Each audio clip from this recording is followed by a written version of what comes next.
Oh, we all got in on a little rain action yesterday, so that leads to the perfect weather trivia question for you today. The process of a cloud droplet becoming large enough to fall out as rain is known as which of these? Is it coalescence, incandescence, evaporation, or saturation? That's rain, and we got some yesterday. We'll find out the answer here in a few minutes, but first, let's take a look. 7th and range line. We're looking all right out there so far this morning. No alerts or advisories for our immediate area, but I did want to show you a good chunk of Kansas winter storm warnings and winter weather advisories as they're expecting a considerable system out there, and it's part of the same system that's going to be disrupting our temperatures over the next couple of days. We also have a low end risk of a strong to low grade severe storm south of I-44. As you can see, it's a low hail risk and a very low wind risk as well. So we'll keep an eye on this for you. If anything changes, we'll let you know, but we're looking at the possibility of some storms later tonight with maybe some small hail and gusty winds. MoDOT camera, 20th and range line, looks pretty good so far this morning as well. And we're all right in Joplin. We're at 39, so it's chilly out there, but otherwise not too bad. And we've got some clear skies this morning. And as we look around the region, this is what I'm talking about. We have a cold front that's bobbing around the region. And as it kind of moves around throughout the day, it's really going to play havoc with our temperatures. So folks off to the northwest are going to be a little bit colder today than those off to the south and east. So we're at 32, Yates Center, Chanute, Neodesha, Parsons, 35, Chatopa, Miami, 41 in Neosho, 39 in Carthage, and 36 in Lamar. So here's what we've done. This is the average for right about along that front. We're looking at temperatures pushing into the 40s through the morning. We'll have clouds increasing. We'll have mostly cloudy skies.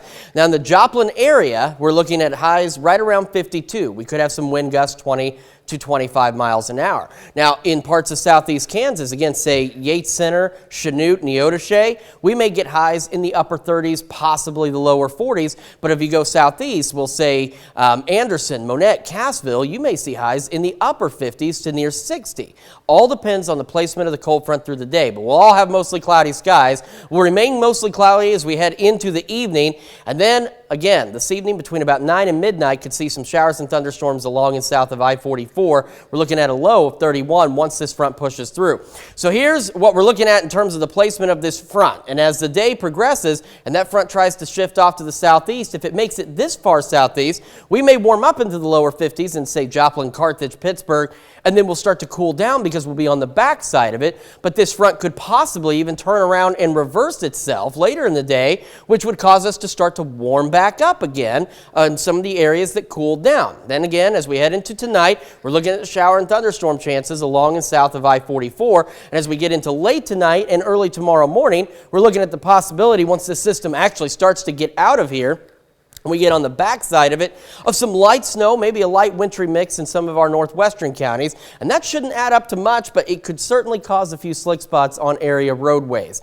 And even looking at the bigger picture, you can see the possible placement of that front as we go through the day, where it could become stationary and lift back up to the northwest a little bit, warming some of us back up. There's some of those rain showers. There's the big snow system across Kansas. Like I said, we may get in some light snow in our northwestern counties, but we shouldn't get anything like what they're expecting out there.